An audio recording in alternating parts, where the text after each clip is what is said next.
Kubor ka Batesi TV. Raki ka Frank Yamaha Katan Rius Nem Yagajing Shakri Gajongka. Baden Ais Ngubha Shabaro Kinong Thi Thuk Thuk. Ringkat ka Kabukser. Ban Long Kinong Job Ya Santali Gi Laptop. Kani ka offer kan kot ha ka live hoteri unai lur R1000 R Pusau.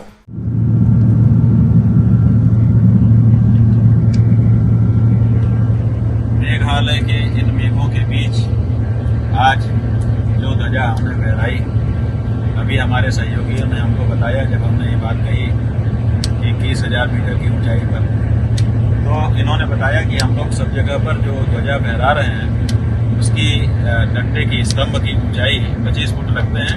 4 foot जमीन में चला जाता है, 21 foot ही ऊपर रहता है और यहाँ 21,000 मीटर की ऊंचाई पर ये ध्वज फहराया गया। तो ये बहुत गजब की बात है। इसका मतलब है कि प्रकृति, दैवी शक्ति कहीं ना कहीं इसमें एक संदेश दे रही है कि 21 की संख्या आज भी बरकरार रहेगी। और दूसरी बात यह है कि जो अभी हमारे सहयोगी, हमारे आंदोलन के नेतृत्वकर्ता गोपाल मणि जी बता रहे हैं कि देखिए गजब की बात है कि सबसे ज्यादा विरोध उत्तर पूर्व में मेघालय के लोगों ने किया और सबसे ऊंचाई पे गौ माता का जो ध्वज है वो मेघालय में ही फहराया जा सका। इसका मतलब है कि गौ माता के ध्वज का जितना विरोध होगा, गौ माता का ध्वज उतना ही ऊपर जाएगा। तो ये बहुत बड़ी बात है और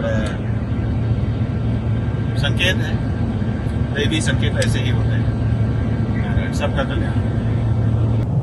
मेघालय के नभोमंडल के ऊपर से गुजर रहे हैं, मेघों के बीच से। ये मेघों को दिखा दीजिए, ये देखिए, जूम करके दिखाइए। ये मेघों का मंडल है, इसी मेघ मंडल के मध्य से इस समय हम लोग गुजर रहे हैं और मेघालय के आकाश में, मेघालय के मेघों के बीच में ये गौ प्रतिष्ठा ध्वज फहरा रहे हैं। ये मौका आज हमको कैसे मिला? हम लोग सोचते भी नहीं थे कि ये मौका मेघालय के मेघ हमको देंगे।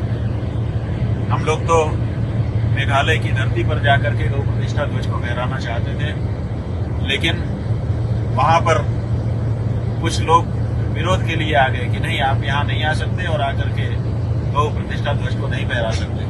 हालांकि ये उचित नहीं था उनका विरोध, लेकिन फिर भी उन्होंने विरोध किया और वहां की सरकार ने भी हमारे नागरिक अधिकारों का, जो भारत के नागरिक होने के कारण हमारे नागरिक अधिकार है, किसी भी प्रदेश में निर्बाध रूप से जाना और वहां जाकर के अपने हृदय की बात कहना, वहां के लोगों से मिलना जुलना, उसका हनन किया और हमको उतरने नहीं दिया। ऐसी परिस्थिति में भी ये प्रभु की कृपा है, ये गौ माता का चमत्कार है कि मेघालय के मेघों के बीच धरती से 21,000 फुट लगभग की ऊंचाई पर आज हमको गौ प्रतिष्ठा ध्वज को फहराने का अवसर मिल रहा है। ये धन्यवाद करना चाहेंगे हम मेघालय की सरकार का, धन्यवाद करना चाहेंगे हम मेघालय के उन लोगों का जिन्होंने धरती पर इस ध्वजा को न फहराने देकर इतनी ऊंचाई पर इस ध्वजा को फहराने का हमको मेघों के बीच में मौका दिया। क्योंकि हम कितना लंबा वहां पर ध्वज स्तंभ बनाते हैं, ज्यादा से ज्यादा 10 मीटर, इससे बड़ा तो नहीं कर सकते। 21,000 मीटर की ऊंचाई पर मेघों के बीच में ये गौ प्रतिष्ठा ध्वज मेघालय में फहराया जा रहा है, तो इसका सारा श्रेय वहां के जो हमारे इस ध्वज के विरोधी लोग थे और वहां की जो सरकार थी उनको जाता है।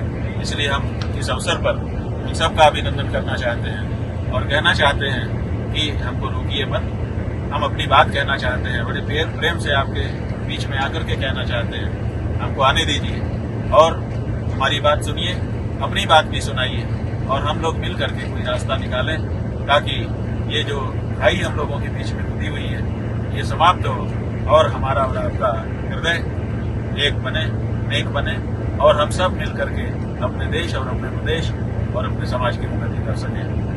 मेघालय की जय हो, गौ माता की जय हो और आज के इस परम अवसर की जय हो जिसमें मेघालय के मेघों के बीच में 21,000 फुट की ऊंचाई पर गौ प्रतिष्ठा ध्वज को फहराने का हमको मौका मिला।